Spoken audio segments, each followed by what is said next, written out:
કીધો કે હું સોથી નાખશે પાછે પ્રભુભાઈ કરી જા હા તકલીફ કોઈ નથી થતી સીધા પાટણ જતા રહીએ એટલે અમે પાટણ જતા રહ્યા ત્યાં મને સુવિધા હતી અમારા મમ્માનો છોકરો તો એ અહીંયા આવ્યો તારાભાઈ નામનો એ આરટીઓમાં હાલમાં પાટણ નોકરી સાહેબ કરે છે એટલે અહીંયાને કીધું કે સાહેબનું રિઝલ્ટ બહુ સારો છે અમે જતા રહ્યા પાટણ સીધા એટલે રાતનો 12 વાગી ગયા સાહેબ 2-3 કલાક તો સાહેબ જીગુદર થઈ ગયા મને એટલે 12 વાગ્યા એટલે ભરભુભાઈને મો થોડો સાહેબ ઓળખો નહીં ભાડે ગાડી લઈને જા અમે એટલે મેં સાહેબને કીધું સાહેબ તમે કોણ કે હું ભરભુભાઈ તાર હું સાહેબને ઓળખાણ થઈ અમારે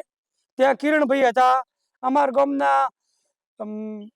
વિનોદભાઈ મોતીભાઈ હતા એને બહુ સારવાર આલી કે રાતનો 12 વાગ્યા છે 1.5 કલાક પછી ઓપરેશન આપણે કરી નાખશું અમે કીધું સાહેબની શીખર કેવો રિઝલ્ટ છે નથી એટલે 1.5 વાગે ઓપરેશનમાં લીધા અને 3 વાગે 1.5 કલાક અમારું ઓપરેશન 1.5 થી 2 કલાક ઓપરેશન ચાલુ થયું પણ ઓપરેશનનું રિઝલ્ટ બહુ સારું ઘડીક અમને કીધું શીખર કેવું ઓપરેશન કરશે